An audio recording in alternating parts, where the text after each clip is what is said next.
la regulación de la osmolaridad de concentraciones de electrolitos, la regulación del equilibrio ácido-base que ya iniciaron a ver con Suri, la regulación de la presión arterial, que esto se vio cuando vimos sistema cardiovascular, cómo participa los riñones regulando o coadyuvando a regular la presión arterial. La secreción, el metabolismo y la excreción de algunas hormonas, es decir, los riñones también tienen una parte endocrina. La gluconeogénesis también se encargan de producir cierta cantidad de glucosa cuando es necesario. Y la regulación de la eritropoiesis, como vieron con la licenciada Lucía. Igualmente, a nivel de los riñones, que lo vamos a ver brevemente porque esto se ve en la fisiopato 3, la activación de la vitamina D, que ustedes saben que ya se le considera como una hormona, o sea, la activación a 1,25 de hidroxicolecalciferol. Como les indicaba, a nivel de la corteza, de las células de la corteza renal, se produce cierta cantidad de glucosa cuando el organismo lo necesita. Y en cuanto a las funciones endocrinas del riñón, se liberan 3 hormonas que son la eritropoyetina, que viene a estimular a nivel de la médula ósea los glóbulos rojos. Como vimos en la fisiología del aparato cardiovascular, la renina también se libera a nivel del aparato yuxtaglomerular, como vamos a mencionar más adelante, y que participa en la activación de la angiotensina para regular la presión arterial. Y como les acabo de indicar, activa a la vitamina D. Aquí tenemos la eritropoyetina, que cuando hay bajas concentraciones de oxígeno, estimula al riñón para que se libere y vaya a la médula ósea y estimule la liberación de eritrocitos. Igual con la renina, ¿verdad? Que estimula la angiotensina 1 para que pase a angiotensina 2. La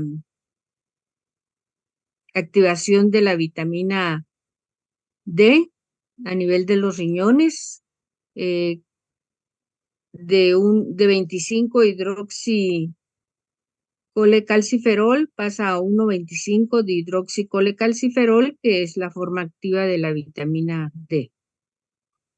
Y recordando, para contextualizar lo que vamos a explicar, como vimos con Suri, el aparato urinario pues se forma por 2 riñones, 2 uréteres, una vejiga y una uretra. Y la unidad funcional de del aparato renal pues es el riñón, ¿verdad? Y tiene 3 capas o membranas, que son la cápsula renal, la cápsula adiposa y algo muy importante que de mencionar, que es la fascia renal o la capa más externa. Si ustedes se recuerdan, en el aparato cardiovascular, en el corazón, existía una capa más externa que protegía el corazón de cualquier roce y lo mantenía en su sitio. Pues igual es en el caso del riñón, tiene esta capa que es la fascia renal, es una capa muy fina que mantiene en su posición a los riñones en la cavidad abdominal. Y otra estructura que es importante de señalar para comprender la fisiología del riñón es el hilio renal. El hilio renal es una escotadura de donde ingresa hacia los riñones una arteria renal, entran las arterias renales, las venas renales que van a drenar la sangre del riñón, la pelvis renal, en donde se deposita la orina, y los vasos linfáticos, así como los nervios renales. Entonces, en el hilio renal vamos a encontrar como un fajo de vasos que conforman las arterias, las venas, los vasos linfáticos, los nervios renales y además la pelvis renal. Y la tienen ustedes aquí.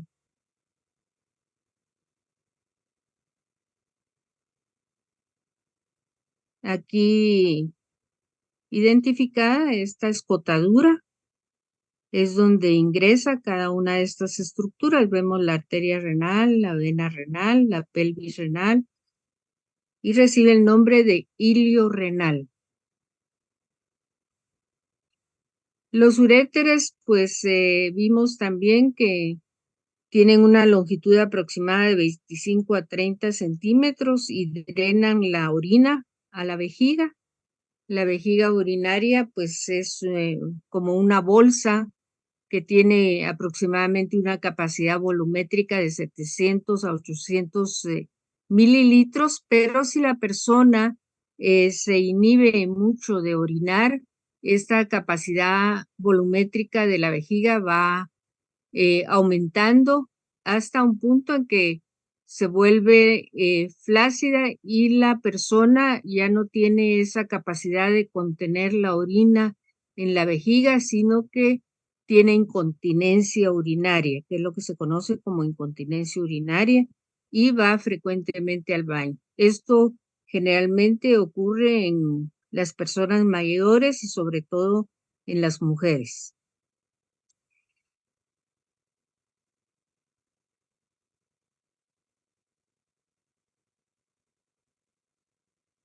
Y la especialidad quirúrgica que se va a encargar de estudiar todas las enfermedades del aparato urinario se conoce con el nombre de urología. Y la especialidad médica se conoce con el nombre de nefrología.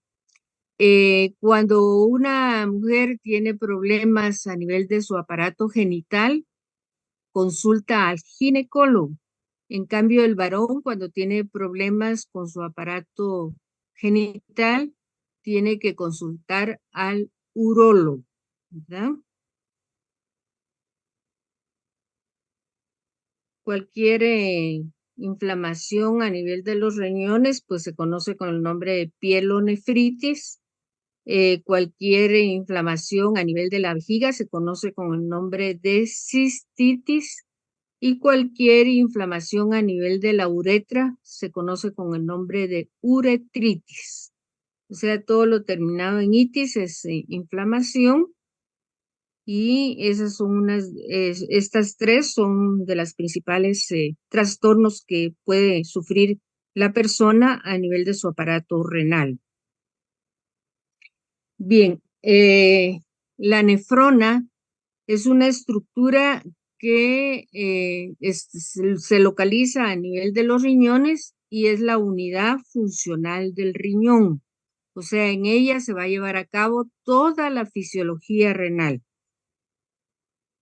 En cada riñón aproximadamente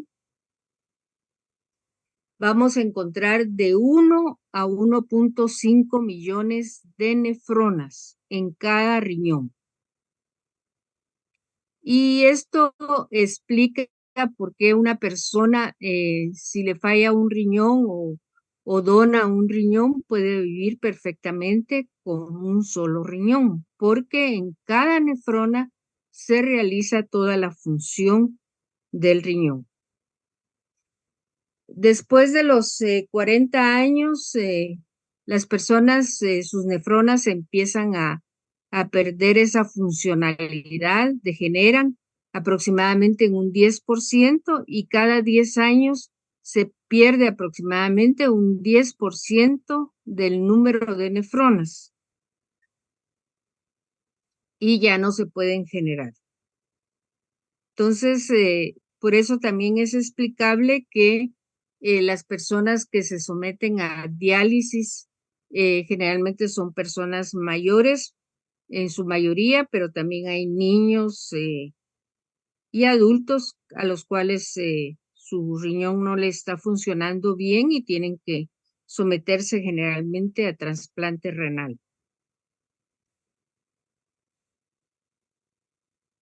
Aquí podemos ver que el riñón en su corteza y también en su médula vamos a localizar estas estructuras que son las nefronas. Ahí las podemos ver.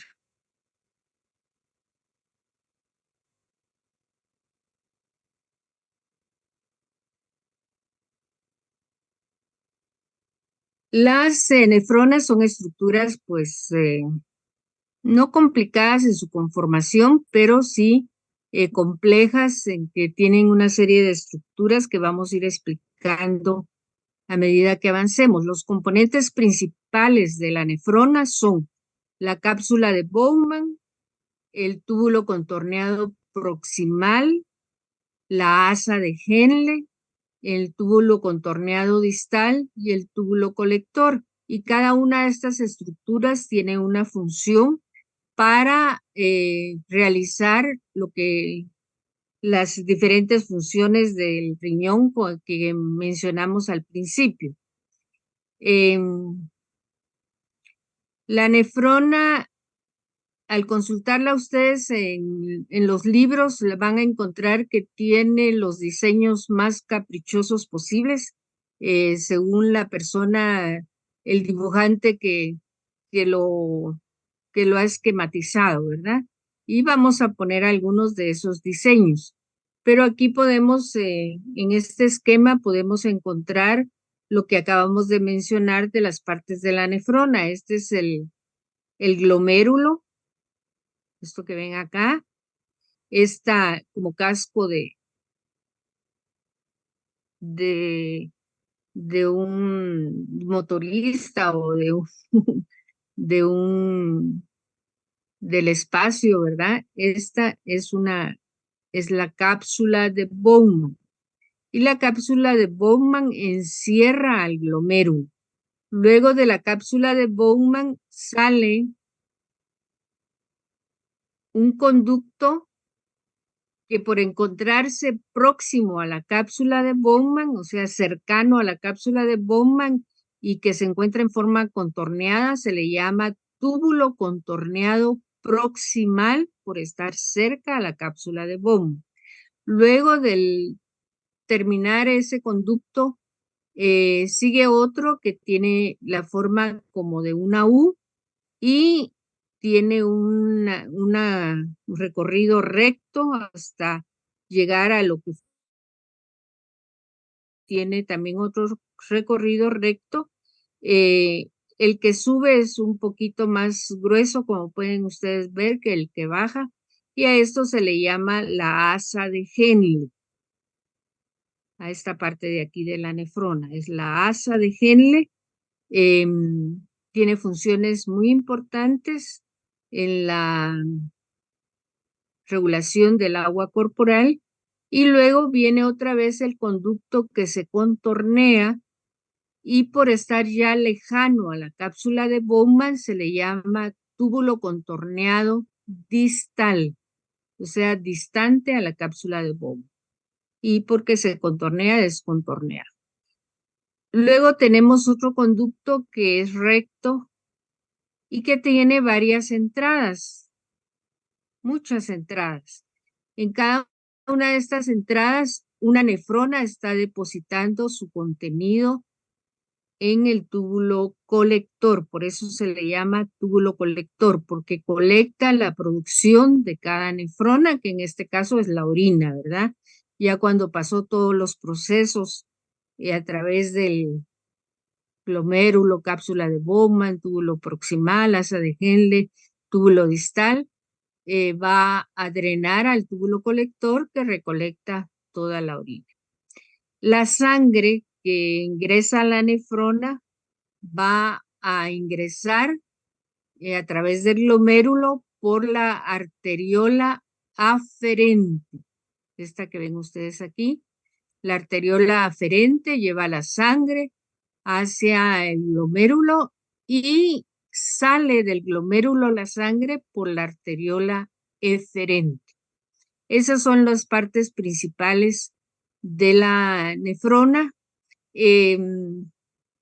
Hay autores que al conjunto de la cápsula de Bowman con el glomérulo le llaman corpúsculo de Malpighi.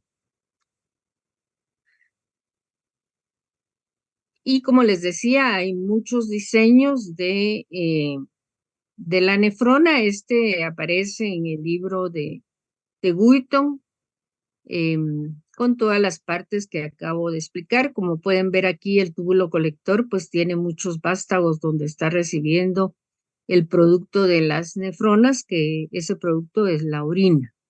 Aquí hay otro diseño en donde podemos apreciar bien la arteria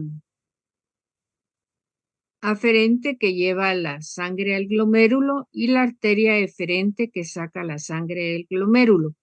Esta arteriola eferente que saca la sangre del glomérulo luego se ramifica como una red de vasos sanguíneos, como pueden ver ustedes aquí, y irriga a los túbulos contorneados proximales, distales y al asa de Henle, los irriga perfectamente llevando sangre hacia ellos, como vamos a ver más adelante, y también extrayendo esa sangre hacia la vena renal, que sale a través del hilio renal que vimos al principio.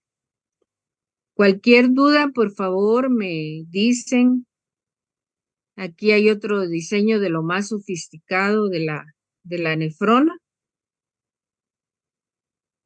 Este es otro en donde se puede ver muy bien la red de capilares peritubulares, cómo entra la sangre irrigando los túbulos renales y cómo sale la sangre a través de la vena renal desde los túbulos renales. El glomérulo, la arteriola aferente, la arteriola eferente. Existen dos tipos de nefronas para la función del riñón. Unas se conocen con el nombre de nefronas corticales y aproximadamente este tipo de nefronas es el que está en un 85%. Y están las nefronas yuxtaglomerulares que aproximadamente son un 15%. Las nefronas corticales se caracterizan porque su asa de Henle es corta, mientras que las nefronas yuxtaglomerulares, su asa de Henle es larga. Y esto es sumamente importante porque en las células yuxtaglomerulares se concentra la orina. Ustedes a veces producen una orina muy diluida y grandes volúmenes de orina y van frecuentemente al baño. En cambio, otras veces casi no orinan y su orina la ven que es de un color muy fuerte y muy concentrada. Esa orina concentrada pues se produce en las células, en las nefronas yuxtaglomerulares, y vamos a ir viendo los procesos, cómo se produce. Eso lo vamos a ver la semana entrante.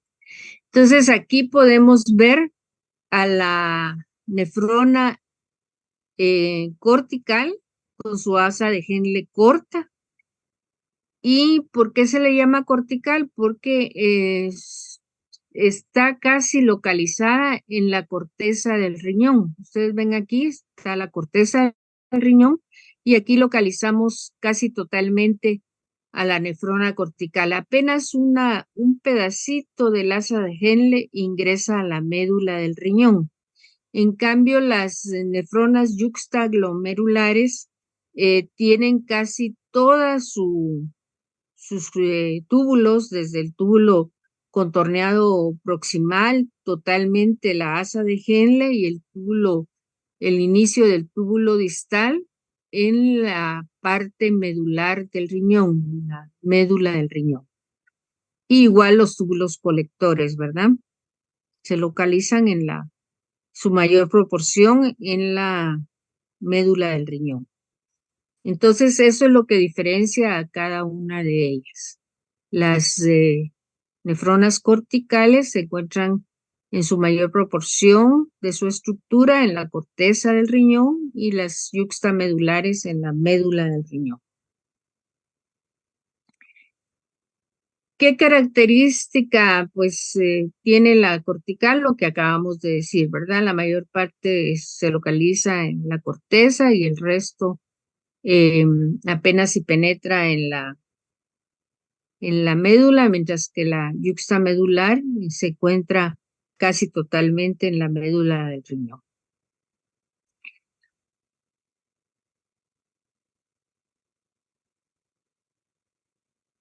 Y nos recordamos, ¿verdad? La corteza es la capa más externa y la médula es la parte más interna. Yo no sé si ustedes alguna vez pues han comprado riñones en el mercado, los han abierto y se ve perfectamente la diferencia entre la médula y la corteza. La médula es blanquecina, amarillenta, porque ahí están contenidos más los orines y la corteza pues es como color vino. Y aquí hay otro esquema de las nefronas, ¿verdad? La nefrona medular y la nefrona cortical. Como vimos hace un momentito, las nefronas están ricamente irrigadas, es decir, entra una red vascular de arterias y de venas. Y si ustedes se recuerdan cuando vimos gasto cardíaco, el 20% del gasto cardíaco total se va hacia los riñones. Nosotros dijimos que más o menos el gasto cardíaco es de 5 litros por minuto, entonces el 20% de esos 5 litros por minuto se va hacia los riñones. Y la red vascular se inicia con la arteria renal que entra por la escotadura del ilio, luego se va afinando hasta las arteriolas aferentes que llevan la sangre al glomérulo de cada nefrona y, em, y forman el glomérulo, ¿verdad? El glomérulo es como una red de vasos sanguíneos, como un ovillo, como una bola de lana eh, ingresada en la cápsula de Bowman. Y luego sale la sangre del glomérulo por la arteriola eferente, como indicamos, va a formar una red por los vasos, por los túbulos renales, formando los capilares peritubulares y saca la sangre por la vena renal. O sea, esa es la vía que sigue el flujo sanguíneo en la nefrona. Arteria renal, arteriola aferente, capilares glomerulares formando el glomérulo, arteriola eferente que saca la sangre del glomérulo, capilares peritubulares que irrigan los túbulos renales y sacando la sangre por la vena renal. Todo esto es bien importante comprenderlo para comprender la fisiología en la nefrona. Pues ahí los tienen, ¿verdad? La vena renal, la arteria renal, la arteriola eferente y los capilares peritubulares. Aquí se ven mejor los capilares peritubulares, ¿no?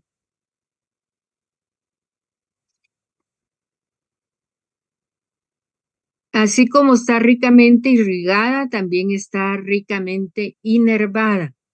Es decir, porque los vasos sanguíneos que ingresan a irrigar la nefrona, se constriñen y se vasodilatan, y entonces eso lo regula las fibras nerviosas, ¿verdad? La contracción y vasodilatación de los vasos sanguíneos y las fibras nerviosas que inervan estos vasos sanguíneos y son las fibras adrenérgicas simpáticas, que cuando se estimulan, pues producen vasoconstricción. Luego hay una estructura bien importante que ya mencionamos también cuando se habló de la regulación de la presión arterial, eh, que forma parte, esta estructura forma parte de la nefrona y es el llamado aparato yuxtaglomerular. El aparato yuxtaglomerular lo vamos a encontrar en el punto donde la arteriola aferente y eferente tocan las paredes del túbulo distal. Y este aparato pues está conformado por una diversidad de células, pero entre ellas tiene a las células granulares de la mácula densa, que liberan, si ustedes se recuerdan, liberan a la renina. Y la renina viene a activar a la angiotensina 1, angiotensina 2, para que se desarrolle todo el proceso de la regulación de la presión arterial, ¿verdad? También están las células de la mácula densa y las células mesenquiales o mesangiales. Y aquí podemos localizar el aparato yuxtaglomerular. Dice, el aparato yuxtaglomerular es el punto de contacto entre las paredes de la arteriola aferente y la arteriola eferente con las paredes del túbulo contorneado distal. Ese punto de contacto que está señalado ahí en amarillo entre estas tres estructuras forma el aparato yuxtaglomerular. Aquí, para los que leen Wheaton, pues este es un esquema de Wheaton y ahí pues las arteriolas aferente y eferente están como abrazando, ¿verdad? Las paredes del túbulo contorneado distal, formando en ese sitio el aparato yuxtaglomerular. Y aquí lo tenemos pues más agrandado, ¿verdad? Este es el túbulo contorneado distal, y ahí están las arteriolas aferente y eferente, tocándolo. Aquí encontramos este acúmulo de células que es la mácula densa y las células granulares que liberan a la renina. Las células de la mácula densa detectan cambios en la osmolaridad de la sangre, porque tienen células que funcionan como osmorreceptores. Y las células yuxtaglomerulares, que son estas que están acá, tienen varorreceptores, o sea, detectan cambios en la presión de la sangre en la arteriola aferente, y cuando esta presión eh, baja, se libera la renina y eso va a hacer que la presión pues suba. Ahora las células mesangiales, que son estas de aquí, mesangiales, no se les ha encontrado función. Algunos autores dicen pues puede ser que tenga esta función, pero comprobado no está. Únicamente lo de la mácula densa y de las células yuxtaglomerulares. Repitiendo, van a detectar estas células cambios de presión y cambios de osmolaridad. Al detectar estos cambios de presión, pues se produce vasoconstricción para subir la presión o vasodilatación para bajarla. Y cuando hay baja en la osmolaridad, por ejemplo, del sodio, también se envía señales para que se produzcan respuestas que corrijan la homeostasis de este electrolito. Aquí se puede ver mejor, ¿verdad? Y el aparato yuxtaglomerular, como ocurre con la nefrona, hay muchas formas de representarlo según el libro que ustedes consulten, aquí hay una forma, ¿verdad? Representan la mácula densa, las células mesenquiales aquí y las yuxtaglomerulares, pero esa es la función, ¿verdad? Este es de Wheaton y este es de Tórtora. Entonces, resumiendo, el aparato yuxtaglomerular eh, tiene como función liberar los gránulos de renina, ¿verdad? Que van a regular la presión arterial. Y les mencionaba al principio de la clase que la conjunción o la combinación de las estructuras que son el glomérulo y la cápsula de Bowman, algunos autores le llaman el corpúsculo de Malpighi. Entonces, cuando ustedes oigan que el corpúsculo de Malpighi ya lo pueden localizar en la nefrona y es la formación eh, del glomérulo con la cápsula de Bowman. O sea, el corpúsculo de Malpighi es el glomérulo y la cápsula de Bowman, ¿verdad? Estas dos estructuras forman el corpúsculo de Malpighi. Igual aquí está solo el glomérulo y el corpúsculo de Malpighi. Y recuérdense que el glomérulo son una red de vasos sanguíneos, así eh, como unidos unos con los otros, formando un ovillo, ¿verdad? Que están ingresados en la cápsula de Bowman. Aquí se pueden ver mejor, ¿verdad? El corpúsculo de Malpighi, las dos estructuras, el glomérulo que viene de la arteriola aferente, forma las diferentes ramificaciones como un ovillo y sale la sangre por la arteriola eferente. Bien, para nuestro estudio, sobre todo de la próxima clase, por favor, quiero que hagan este esquema ahorita, que lo, que lo dibujen. Ay, ¿qué me pasó? Que hagan este esquema en su cuaderno. Es un esquema bastante sencillo, ¿verdad? Esta es la cápsula de Bowman, el túbulo contorneado proximal, la asa de Henle, el túbulo contorneado distal y el túbulo colector y el glomérulo, porque en base a este esquema voy a explicar toda la parte de la clase de hoy y toda la clase de la regulación del agua corporal a nivel renal.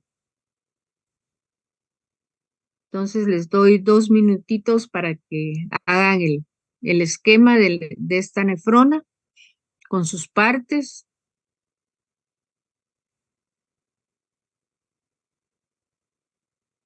Me avisan cuando ya la hayan terminado.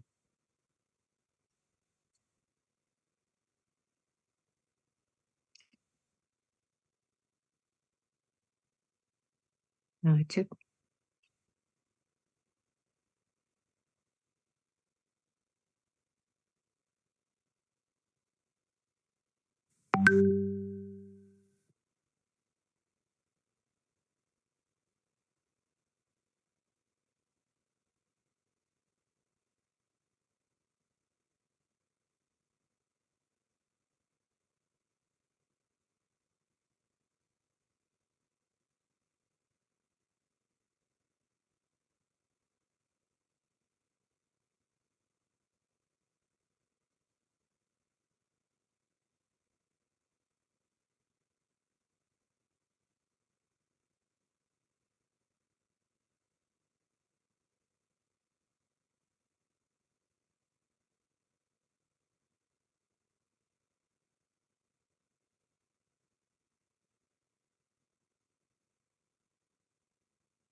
¿Ya lo terminaron?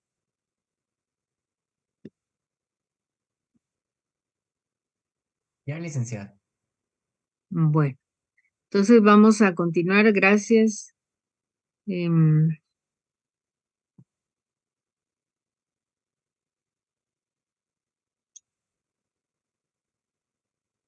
la función de los riñones a nivel de la nefrona es depurar la sangre o limpiarla o aclararla, todos esos términos se usan. Depurar la sangre y como resultado de esa depuración o aclaramiento de la sangre es la formación de la orina. Y tiene básicamente tres procesos para llevar a cabo esta función. El primer proceso se conoce con el nombre de filtración glomerular y luego está la secreción tubular, la reabsorción tubular y por último la excreción tubular, que la excreción tubular pues ya solo es la salida del producto de la filtración, la secreción y la reabsorción y que es lo que conocemos como orina. Entonces en la nefrona normalmente nosotros filtramos 180 litros de sangre por día. Cada 24 horas se han filtrado 180 litros de sangre a través de las nefronas, en una nefrona en forma total. Y el volumen de orina que producimos normalmente es de 1.5 litros por día. Este valor puede variar, depende mucho de los hábitos de la persona. Si estamos acostumbrados a beber mucha agua, pues vamos a producir más de 1.5 litros, que produciremos de 2 a 2.5 litros de orina en 24 horas. Y los que casi no toman agua, pues también van a producir menos del 1.5 litros de orina, tal vez solo 1 litro de orina. Y entonces si se filtran 180 litros en 24 horas por una nefrona y solo se elimina 1.5 litros en forma de orina, eso nos está diciendo que se reabsorben 178.5 litros de sangre cada 24 horas a través de la nefrona. Entonces, la filtración glomerular se da a nivel del corpúsculo de Malpighi, o sea, entre el glomérulo y la cápsula de Bowman. Ahí se da la filtración de la sangre y por eso se le llama filtración glomerular. Y en los túbulos renales se va a dar el proceso de reabsorción y la secreción y en el túbulo colector se da la excreción. Entonces vamos a ir explicando cada uno de ellos.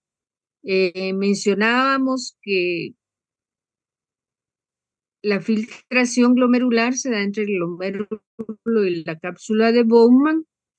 La reabsorción tubular se da a nivel de los túbulos renales, tanto del túbulo proximal como del túbulo distal del asa de Henle, o a veces en el túbulo colector también se da ese proceso. Y la secreción tubular, pues se da también a nivel de los túbulos renales, solamente que se da más en el asa de Henle y en el túbulo contorneado distal. Y mientras que la reabsorción tubular se da más en el túbulo proximal y el descenso de la asa de Henle.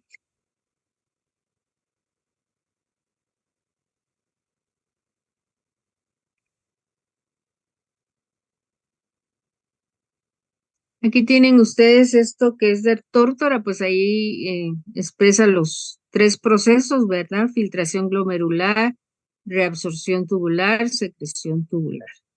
Y así este es de Wheaton y también ahí expresa, y este sí ya no me recuerdo de cuál. Bueno, la filtración glomerular es, como su nombre lo dice, es un proceso físico-químico de lo que nosotros hemos visto en nuestros cursos de físico-química, de filtrar una sustancia. Me acuerdo yo que era con el quitasato, pasa la sangre a través de una como coladera, ¿verdad? Y se filtra.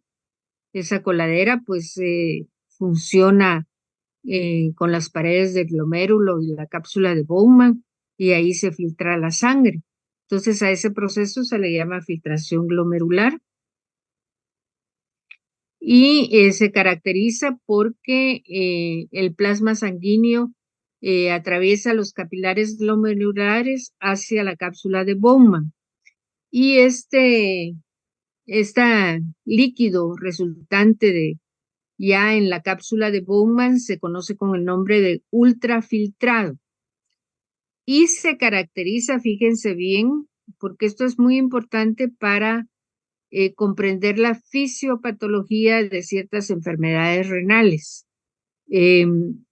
Este ultrafiltrado normalmente debe de estar en una persona sana, libre de proteínas y de eritrocitos. O sea, la sangre, el plasma pasa eh, esta membrana que ya vamos a explicar cómo está conformada, forma el ultrafiltrado, pero no se filtran ni las proteínas de alto peso molecular ni los eritrocitos. No tenemos que encontrar en el ultrafiltrado proteínas de alto peso molecular ni eritrocitos.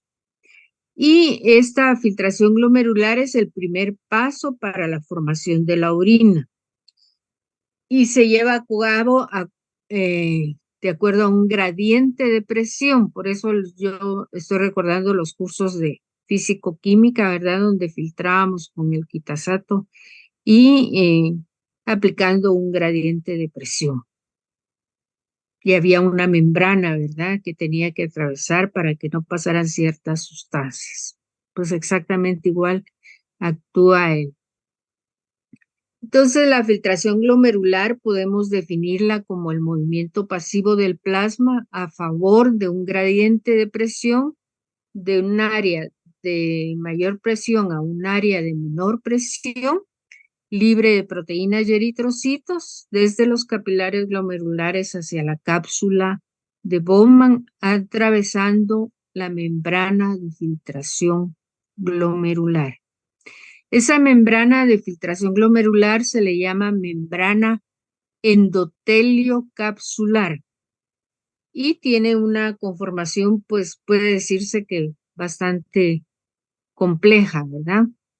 Que a veces falla por ciertas patologías y entonces aparecen enfermedades como la glomerulonefritis, que hay glomerulonefritis aguda y crónica, ¿verdad?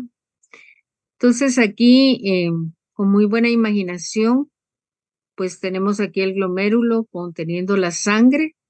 Es de la cápsula de Bowman, atraviesa la membrana endotelio capsular y se forma el ultrafiltrado glomerular, ¿verdad?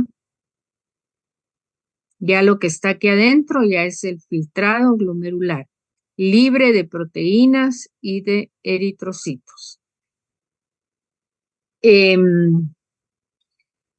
Esta membrana de filtración glomerular va a separar o va a filtrar la sangre, ¿verdad? Desde los capilares glomerulares hacia la cápsula, al espacio de la cápsula de Bowman y entonces van a quedar algunas sustancias y líquido aquí atrapado en el glomérulo que no se va a filtrar. No va a poder pasar por la membrana endotelio capsular. Y entonces va a salir del glomérulo porque no se va a quedar ahí estancada en el glomérulo, va a salir a través de la arteriola eferente, como vamos a ver más adelante. La membrana endotelio capsular tiene 3 capas de filtración. Por eso les decía yo que es un poquito compleja. La primera capa es una capa de endotelio, eh, de tejido endotelial, y tiene unas perforaciones o poros, y también se les llama fenestras de filtración. Son unos agujeros, ¿verdad? Perforaciones, poros, que tienen un diámetro aproximado que va de 700 a 100 nanómetros. Nanómetros. Esa es la primera capa.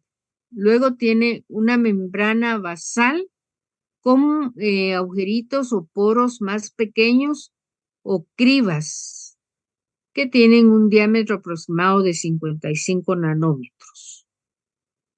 Y luego tiene otra membrana de epitelio, células epiteliales de la cápsula de Bowman, que tienen unas estructuras que se llaman podocitos. Estos podocitos son unas prolongaciones como dedos para adherirse a la membrana basal, y también tiene unos orificios que se les llama poros, pero no podemos imaginarnos como poros redondos, sino que son alargados en forma de rendijas y tienen más o menos una abertura, un diámetro de 60 a 100 nanómetros. Entonces, fíjense que es como imaginarnos una coladera, ¿verdad? Por eso les puse yo ese esquema de la coladera al principio, pues solo que con 3 membranas. 3 membranas selectivas, una que filtra de 700 a 100, otra de 55, o sea, partículas mucho más pequeñas, y otra de 100. Y esta membrana endotelio capsular es muy selectiva, es impermeable al paso de moléculas de gran tamaño y a moléculas con carga negativa. Por lo tanto, no se pueden filtrar los eritrocitos que tienen carga negativa también, entonces se rechazan, y las proteínas de peso molecular alto. Entonces, por eso estas sustancias, estas moléculas no pueden atravesar la membrana endotelio capsular y no las vamos a encontrar en el filtrado glomerular. Eso es lo normal, que no deben de atravesar la membrana endotelio capsular, ¿verdad? No deben, no. Es decir, cuando nos hagan un examen de orina, nosotros no debemos de tener en la orina ni eritrocitos, ni proteínas como albúmina.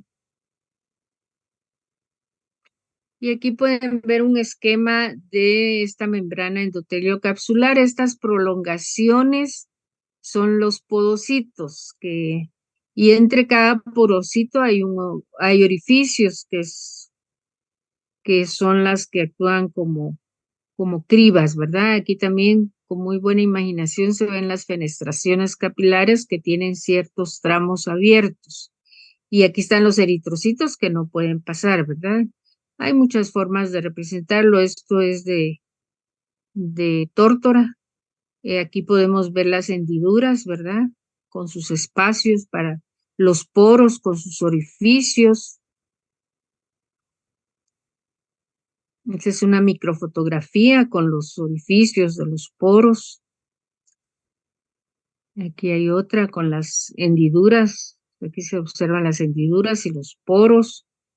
Eso es la membrana endotelio capsular del glomérulo y la cápsula de Bowman. Son otras formas de representarlo. Y ahí se ven los podocitos.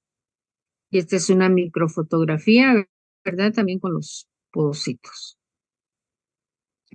Bien, entonces el plasma pues tiene que atravesar la membrana, y como vimos tienen diferentes tamaños esos orificios. por eso funciona como una barrera de filtración y además tiene una selectividad. El diámetro de la molécula que va a atravesar la membrana es importante. La forma de la molécula, si es alargada o si es redonda, la elasticidad de la molécula y la carga eléctrica. Todo eso tiene que ver. Cargas eléctricas negativas no atraviesan la membrana.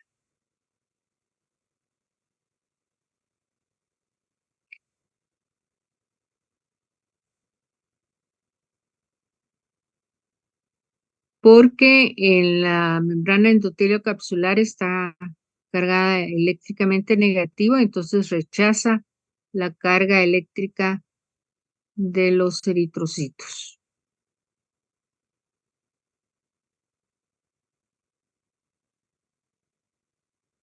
Bien, la velocidad a la cual los riñones filtran la sangre y forman el filtrado glomerular se conoce como la tasa de filtración glomerular y se da en mililitros por minuto. Cuando a nosotros nos hacen una prueba de nuestra función renal, lo primero que nos hacen es una medición de nuestra tasa de filtración glomerular, es decir, cómo estamos filtrando la sangre. Y esos valores pues tienen valores estándar. Si es mayor o menor, pues existe algún trastorno a nivel del corpúsculo de Malpighi. Aquí tienen ustedes una tabla con las tasas de filtración de ciertas sustancias. El agua, por ejemplo, que tiene un peso molecular de 18, se filtra libremente y tiene una tasa de filtración igual a 1. El sodio igual, es una pequeña molécula, tiene una tasa de filtración de 1, se filtra el 100%, igual el agua se filtra al 100%. La glucosa tiene 180 de peso molecular y tiene una tasa de filtración de 1, se filtra al 100%. La inulina, que es una sustancia presente en ciertas vegetales, tiene una tasa de filtración de 1. La mioglobina, que ya es una proteína, ven ustedes que empieza a bajar su tasa de filtración. No es una molécula muy grande, tiene un peso molecular de 17.000. Y la albúmina, que sí es una macromolécula, miren, su tasa de filtración es de 0.05. Entonces, la albúmina no la tenemos que encontrar en la orina. Pequeñas trazas sí es normal encontrarlas, pero cantidades elevadas de albúmina no, ya está pasando algo a nivel del glomérulo. Puede ser que haya una glomerulonefritis. La cantidad de sangre que pasa por el glomérulo y que se filtra, como lo mencioné al principio, es debido a un gradiente de presión. Entonces, a nivel de la cápsula de Bowman se da un juego de presiones que tiene como resultado final la presión neta de filtración. Y vamos a mencionar cada una de esas presiones que se desarrollan a nivel del glomérulo y la cápsula de Bowman. Las presiones de filtración son las siguientes. La presión hidrostática sanguínea glomerular, o sea, esa es la presión que trae la sangre cuando ingresa a la arteriola aferente y llega al glomérulo. Presión hidrostática sanguínea glomerular. Luego, la presión hidrostática capsular es la presión de la sangre que ya se filtró, o sea, la presión del filtrado glomerular. Y la presión coloidosmótica sanguínea u ocóntica es la presión de las proteínas.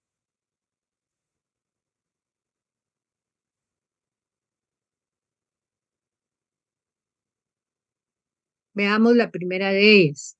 La presión hidrostática sanguínea glomerular, que es la presión que trae la sangre cuando ingresa al glomérulo por la arteriola aferente, es aproximadamente de 55 a 60 milímetros de mercurio, y como es la fuerza que trae la sangre, esta presión favorece la filtración glomerular. Ella empuja la sangre por el glomérulo para que pase hacia la cápsula de Bowman y favorece la filtración glomerular. O sea, es esta que va aquí. Viene el arteriola aferente, pasa por el glomérulo, empujando la sangre, atravesando la membrana endotelio capsular y llegando a la cápsula de Bowman. Favorece la filtración glomerular y tiene un valor de entre 55 y 60 milímetros de mercurio. La presión hidrostática capsular es la presión, como les decía, que ya es de la sangre que ya se filtró, el líquido que ya se filtró y que se encuentra ya en la cápsula de Bowman ocupando un espacio. Este líquido aproximadamente tiene una presión de 15 a 20 milímetros de mercurio y como ya está ocupando un espacio dentro de la cápsula de Bowman, ella se opone a que entre más líquido, a que se dé más filtración glomerular, se opone a la filtración glomerular. Por favor, si tienen alguna duda, me dicen. Entonces, tenemos aquí la presión con que llega la sangre a filtrarse, se filtra y ya ocupa un espacio que está representado con estas flechas rojas que se opone a que siga filtrándose más sangre. Ese tiene un valor aproximado de 15 a 20 milímetros de mercurio y se opone al filtrado glomerular. Presión hidrostática sanguínea glomerular favorece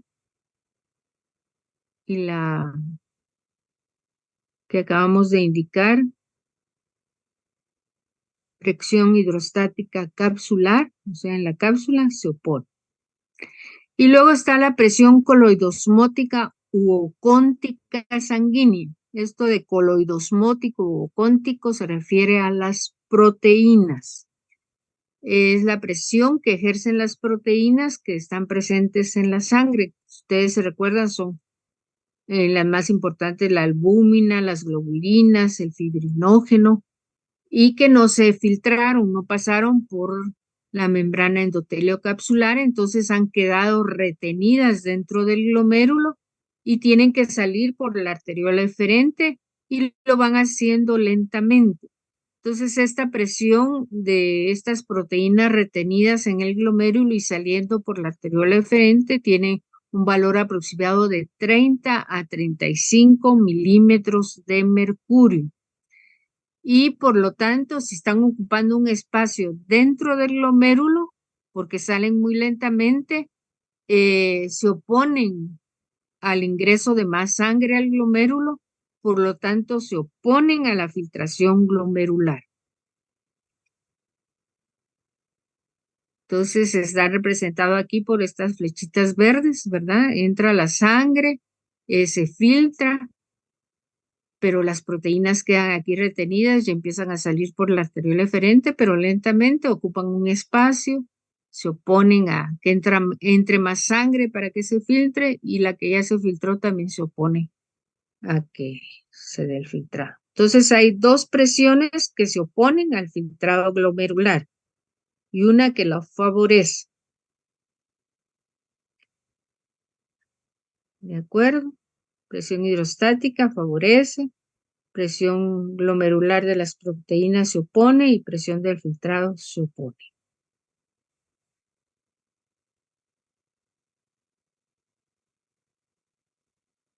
Entonces, háganme este problemita.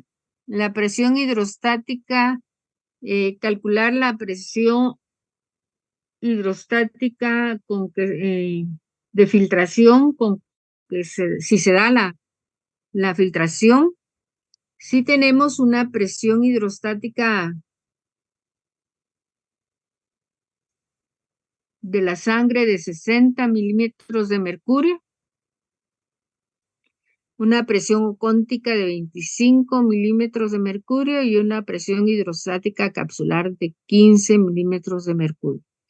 Se dará la filtración glomerular y con qué presión. Hagan el problemita.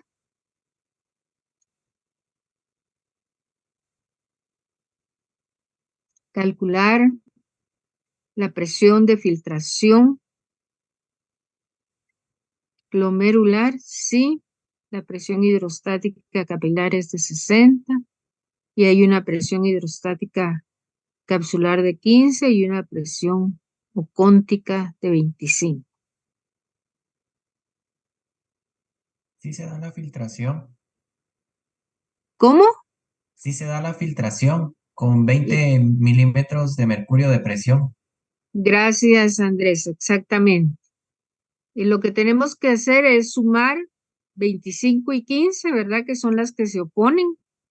Eso nos da 40 y se lo restamos a 60, que es la fuerza que trae la sangre, y es igual a 20, ¿verdad? Aquí lo tienen. La tasa de filtración glomerular es igual a 60, que es la fuerza que trae la sangre, menos 15 de la presión de la sangre que ya se filtró y 25 de las proteínas que están retenidas en el glomérulo, es igual una presión neta de filtración de 20 milímetros de mercurio. Gracias, Andrés.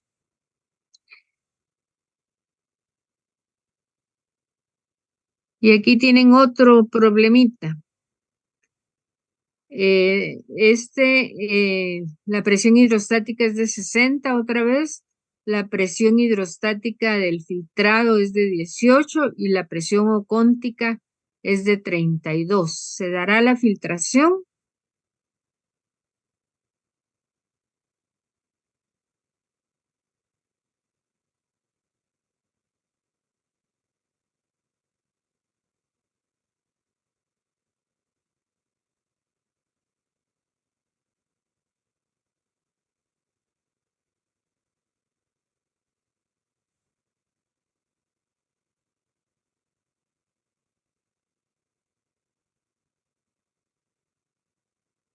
¿Cuánto les da?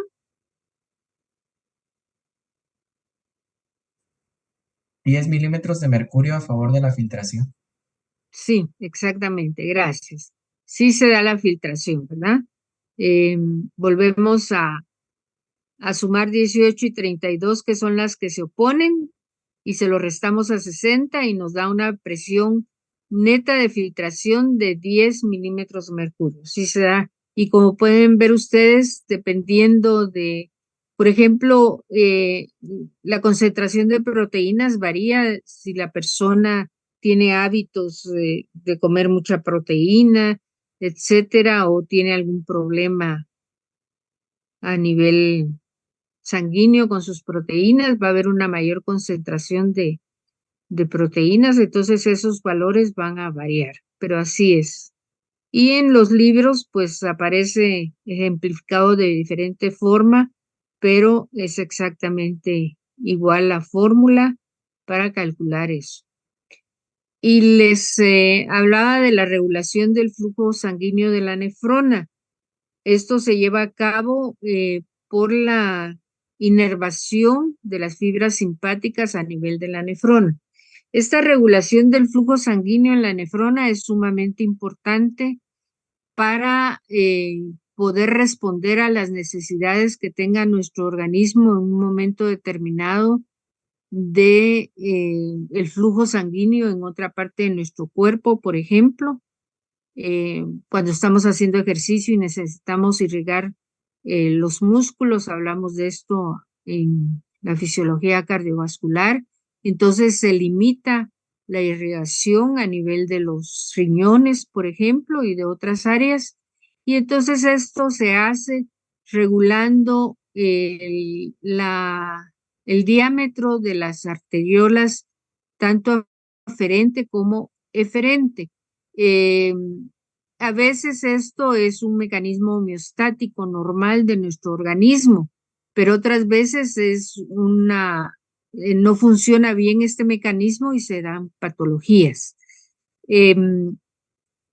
Si nosotros queremos que disminuya el flujo sanguíneo a nivel de la nefrona, pues el primer mecanismo homeostático que se da es la vasoconstricción a nivel de la arteriola aferente. Se constriñe la arteriola aferente y ¿cuál va a ser la respuesta? Va a disminuir el flujo sanguíneo renal porque va a llegar menos sangre hacia el corpúsculo. Y si llega menos sangre al glomérulo, va a disminuir la tasa de filtración glomerular y va a disminuir la presión, ¿verdad? Entonces, la vasoconstricción va a disminuir el flujo sanguíneo renal y la vasodilatación de la arteriola aferente va a aumentar el flujo sanguíneo renal, cambiando o haciendo variar las tasas de filtración. Por eso les decía yo, existe un valor estándar, pero dependiendo de las necesidades de nuestro organismo o del funcionamiento de nuestros riñones, esas tasas van a variar. Y la constricción de la arteriola eferente, pues esta sí no es muy frecuente que ocurra normalmente. Al constriñirse la arteriola eferente sale menos sangre del glomérulo, esa sangre que quedó retenida con las proteínas, con los eritrocitos y otras sustancias que no se filtraron, y eso va a hacer que disminuya el flujo sanguíneo renal porque se quedan aquí esa sangre retenida que no se filtró, entonces no puede entrar más sangre normalmente al glomérulo y en un momento determinado va a aumentar la tasa de filtración porque esas sustancias retenidas se tienen que filtrar, pero después disminuye el flujo sanguíneo y la tasa de filtración también. Son mecanismos un poquito complicados, ¿verdad? Pero la irrigación a nivel del glomérulo y la cápsula de Bowman, que está regulado por la arteriola aferente, se regula produciendo vasoconstricción, disminuimos el flujo, o produciendo vasodilatación, aumentamos el flujo. Y existen sustancias en nuestro organismo que tienen esa función también. Hay sustancias vasoconstrictoras que regulan la función renal y sustancias vasodilatadoras. Entre las principales vasoconstrictoras están la angiotensina 2, la noradrenalina, la hormona antidiurética o vasopresina, los leucotrienos, el tromboxano, la serotonina, el ATP. Y entre las sustancias vasodilatadoras está el óxido nítrico, las prostaglandinas, la dopamina, la histamina, la acetilcolina, el péptido natriurético auricular, la bradiquinina y los glucocorticoides. Estas sustancias funcionan por diferentes mecanismos y cuando se desencadenan esos mecanismos, se liberan y producen su acción a nivel de las arteriolas renales. Bien, el ultrafiltrado, ya para terminar con la filtración glomerular, entonces es el movimiento pasivo, como dijimos, de un líquido desde el glomérulo hacia la cápsula de Bowman, sin proteínas y sin eritrocitos. Si hay proteínas y hay eritrocitos en la cápsula de Bowman, quiere decir que hay una inflamación de la membrana endotelio capsular, se agrandaron los poros, se escaparon estas sustancias y a eso se le conoce como glomerulonefritis que significa inflamación del glomérulo y puede ser aguda o puede ser crónica. La composición del filtrado glomerular normal vamos a encontrar sodio, vamos a encontrar potasio, cloro, calcio, bicarbonato, fosfatos, estas sales, vamos a encontrar urea, creatinina, glucosa. La glucosa se filtra en un 100%, vimos, ¿verdad? El ácido úrico, los uratos, y no encontramos ni proteínas ni eritrocitos. Esta es más o menos la composición normal del filtrado glomerular. Esta composición luego va a variar con los otros dos procesos que se dan a nivel de la nefrona. Bueno, y como les decía, ¿verdad? Cualquier trastorno de inflamación de la membrana endotelio capsular va a dejar escapar estas sustancias y se va a dar por una glomerulonefritis aguda. Entonces aquí ya podríamos ya explicar la fisiopatología, el proceso fisiopatológico de la glomerulonefritis. Bien, vamos a descansar 10 minutitos. Van a tomar agüita y continuamos ya con la segunda parte, que es la secreción y la reabsorción tubular. Regresamos aquí, son las 3:15, a las 3:25 para continuar.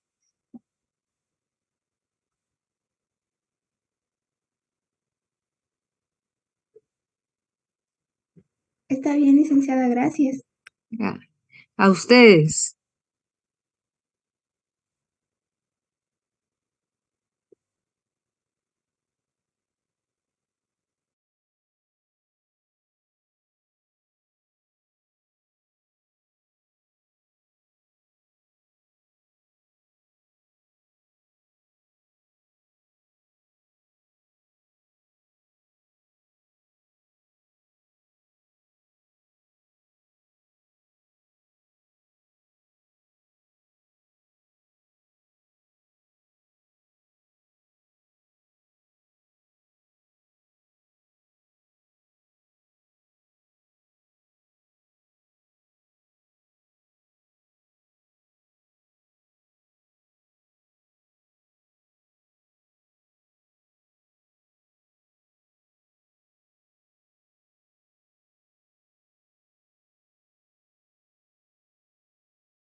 Recording in progress.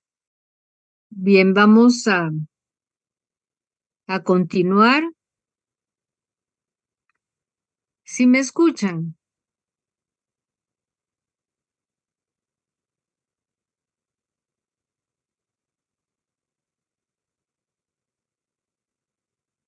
Gracias.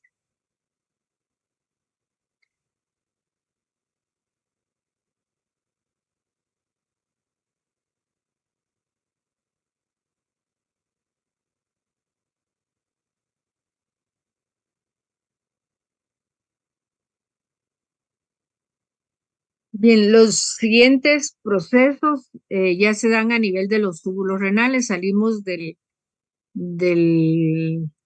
corpúsculo de Malpighi, ¿verdad?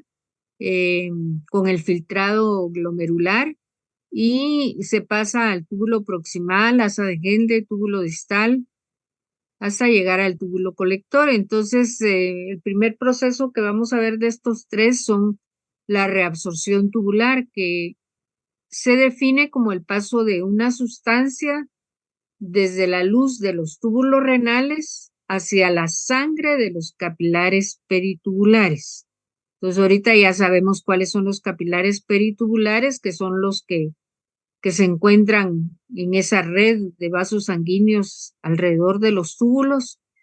Entonces, las sustancias van a pasar desde el filtrado glomerular, que está en los túbulos, hacia los capilares peritubulares y hacia la sangre de los capilares peritubulares. Y por este mecanismo se reabsorbe agua, se reabsorbe sodio y se reabsorbe cloro principalmente.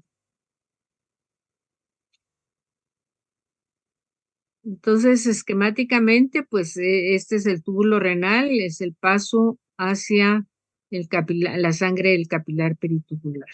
Quiere decir que esta sustancia que está sufriendo reabsorción tubular, aunque se filtró, se está reincorporando nuevamente a la sangre por este proceso de reabsorción tubular. Está regresando a la sangre. Y por eso el agua que se filtra en un 100% regresa al torrente sanguíneo por reabsorción tubular. Y luego el otro proceso es la secreción tubular. Hay sustancias que se van a encontrar en el filtrado glomerular, pero que no sufrieron filtración glomerular. Entonces van a ser aquellas sustancias que desde la sangre presentes en los capilares peritubulares pasan hacia el líquido presente en los túbulos renales. Y generalmente este proceso se da con el potasio y con los iones hidrógeno. Esto pues lo van a ver en la próxima clase de laboratorio con Suri, que los iones hidrógeno sufren secreción tubular, principalmente a nivel del túbulo distal.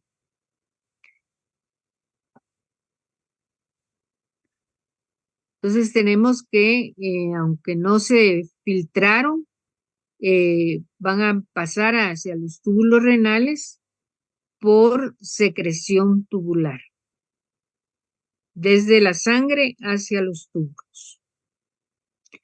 Y así tenemos que a nivel de la nefrona se puede dar una combinación de todos estos procesos. Hay sustancias que se filtran totalmente y aparecen en la orina, no sufren ni reabsorción ni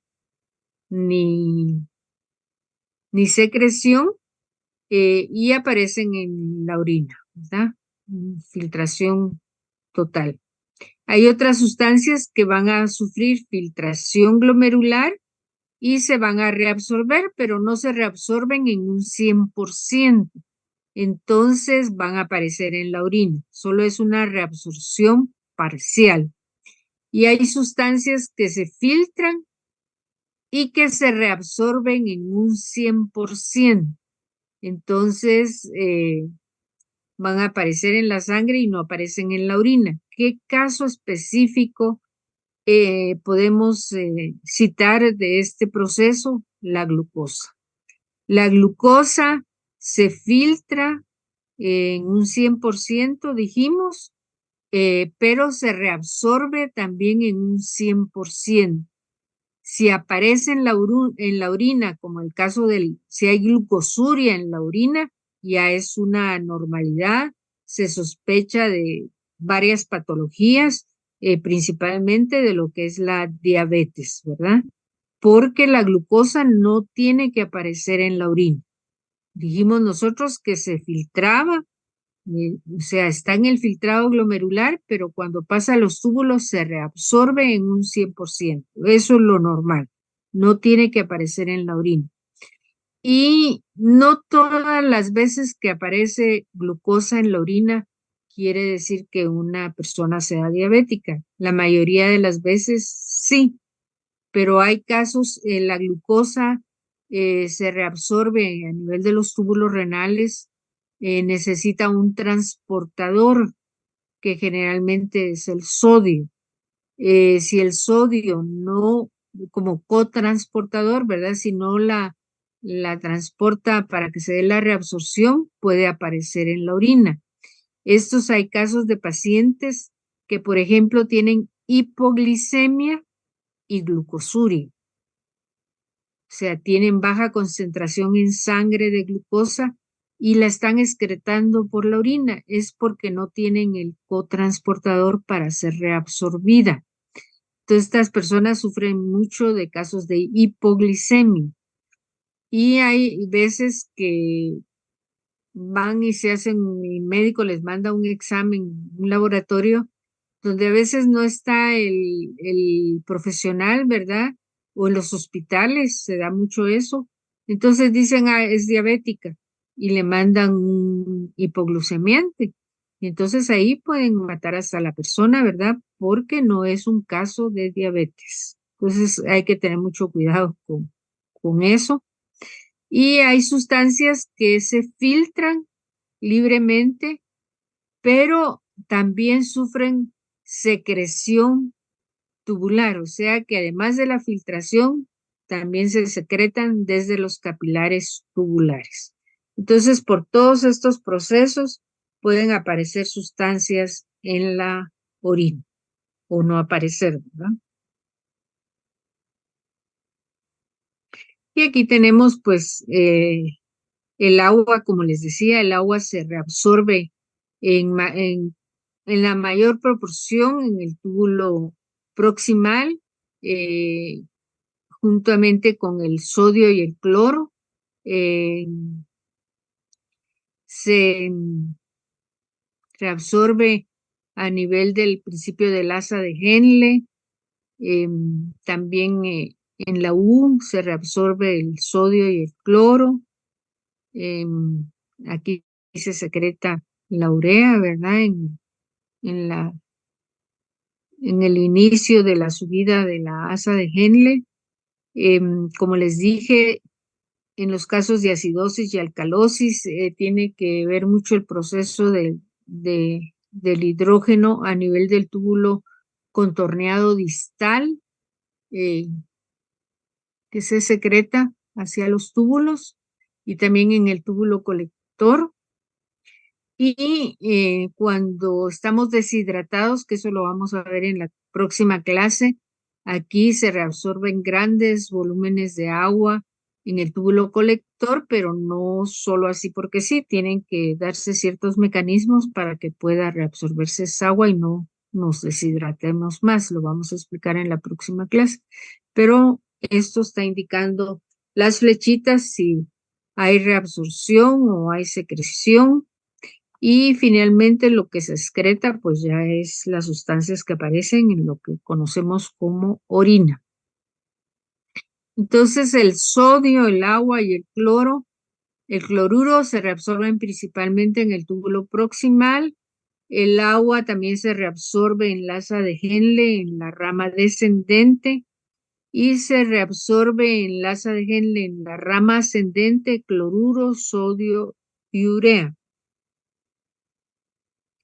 En el túbulo distal se reabsorbe sodio pero solo si está presente la aldosterona.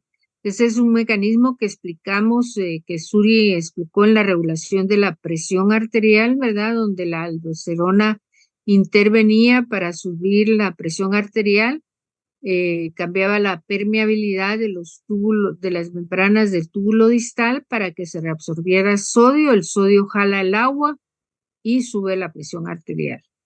Y en el túbulo distal se secreta, como les indiqué, hidrógeno y potasio.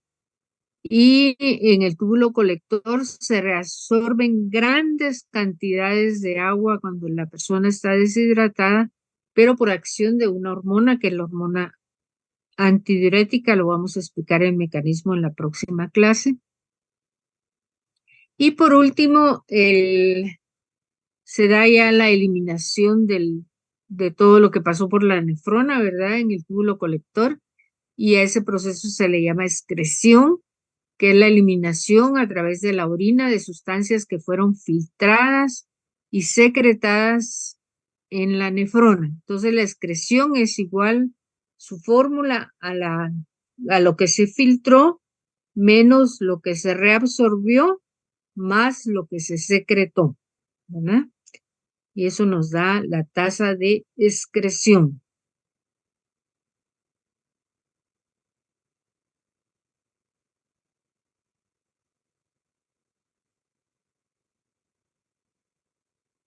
Entonces, la tasa de excreción va a ser igual a la tasa de filtración más la tasa de secreción menos la tasa de reabsorción. Y ahí están todos los procesos que ya explicamos. La filtración, la reabsorción, la secreción, la excreción. Bien, al principio les decía yo que la función de los riñones y que se lleva a cabo en el 1,5 millones de nefronas que se encuentran en cada riñón es el aclaramiento o depuración de la sangre de determinadas sustancias, principalmente de los metabolitos de desecho, ¿verdad? Y de los fármacos. Entonces se dice que la tasa de depuración es el volumen de plasma del cual se elimina completamente una sustancia en 1 minuto a través de la orina, y se da en mililitros por minuto. Es el aclaramiento plasmático renal que se da en mililitros por minuto. Y esa es la función principal de los riñones. Por eso, cuando mencionamos de que las nefronas degeneraban y se perdían en un 10%, a medida que envejecemos, pues generalmente, ¿verdad? También hay niños y hay adultos jóvenes, pero generalmente es en ancianos donde tienen que someterlos a un proceso que se conoce como diálisis renal, que es una máquina, ¿verdad? Que funciona como un riñón que tiene esa membrana endotelio capsular que filtra la sangre y ahí está retornando al cuerpo ya filtrada y eliminando todas estas sustancias de desecho. A eso se le llama el aclaramiento o depuración de la sangre.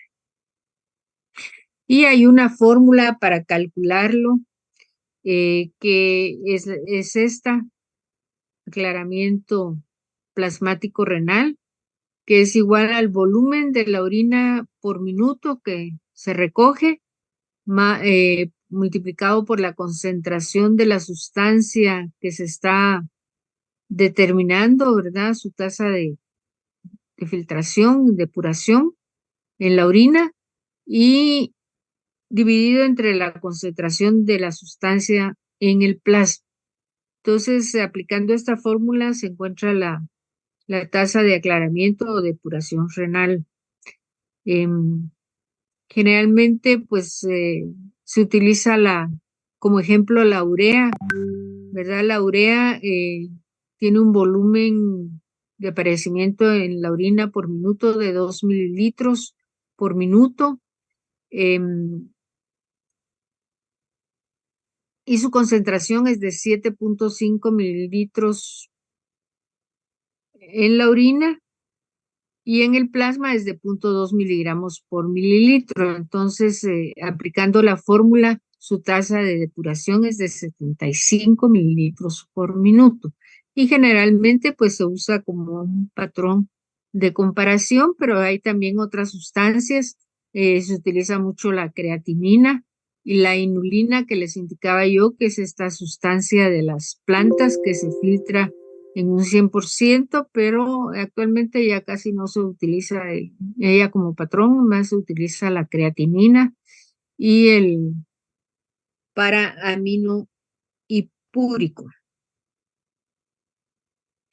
O sea, se utilizan como patrones para comparar la tasa de depuración de una persona. Y esa es la fórmula. En el caso de la inulina, ¿verdad? La cantidad, estas sustancias que se utilizan como patrón tienen que tener esta característica. La cantidad filtrada tiene que ser igual a la cantidad excretada. Y entonces, aplicando la fórmula, ¿verdad? Da que ella se filtra a 125 miligramos por mililitro y y la cantidad filtrada es igual a la excretada, entonces nos da 125 mililitros por minuto. Pero esta sustancia sí ya casi no se utiliza como patrón.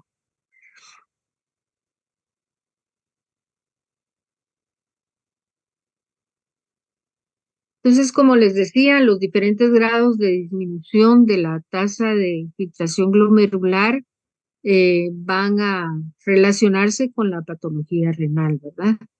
En la clínica,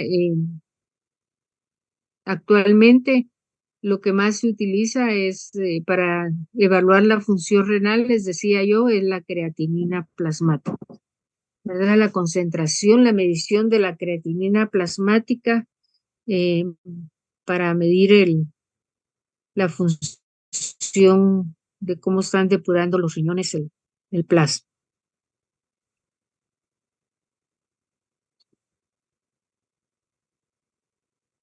Generalmente, pues eso se utiliza para detectar una insuficiencia renal. La primera razón, el primer diagnóstico sería una insuficiencia renal, ya después se podrá decir que es por una glomerulonefritis, por un cáncer en los riñones, etcétera. Y afortunadamente, pues existe eso de que podemos vivir con un riñón, ¿verdad? Como les decía, cada riñón tiene de 1 millón a 1,5 millones de nefronas. Que cada nefrona se lleva a cabo toda la función renal que acabo de explicar.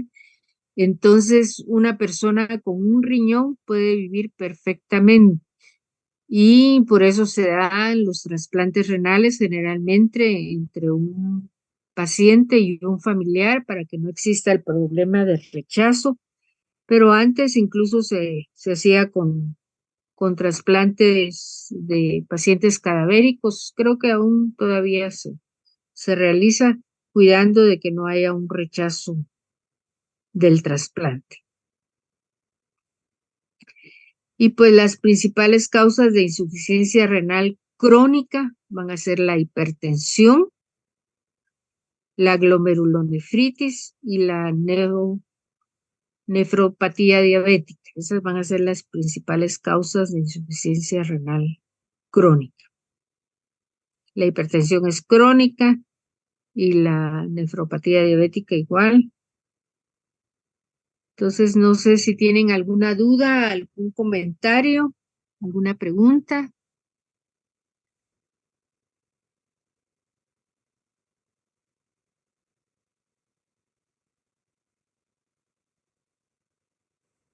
No, licenciada, todo claro. Gracias. Gracias, Andrés. Em, la próxima semana, en mi clase, pues vamos a explicar la regulación renal del agua corporal, em, cuándo se produce cómo es el mecanismo para la producción de una orina diluida y cuál es el mecanismo para que nuestro cuerpo, nuestro organismo produzca una orina concentrada y por qué lo hace, ¿verdad? Y vamos a seguir con los temas de laboratorio que ya les ha ido dando Suri. Em, Son las 4 menos cuarto. Digo que a las 4 podemos habilitar ya el examen, ¿verdad, Suri? Sí, Lick, no hay ningún problema. Solo que todos confirmen que Sí, sí. si todos Ujú. están de acuerdo, comenzamos a las 4 el laboratorio. ¿Qué dicen? El objetivo es que cuando ustedes terminen el examen se pueden retirar. Vienen 52 preguntas. Recuérdense que las dos extras siempre es por si hay alguna pregunta mal elaborada o que no tiene respuesta, pues poderla eliminar y sumar una de ellas. Y si todo está bien, pues son dos preguntas de bono. Vamos a estar conectados. El examen está pues en la plataforma, pero vamos a estar conectadas vía Zoom para cualquier duda que ustedes tengan y si no en el chat, o como se les facilite mejor plantear su duda, nosotros vamos a estar atentas para poder resolverles sus dudas. Entonces, les deseo mucha suerte, contéstenlo despacio, no hay prisa y cualquier duda nos la hacen saber. Un abrazo grande para todos, que estén bien y continuamos en comunicación. Gracias, licenciada. Buenas tardes. Buenas tardes.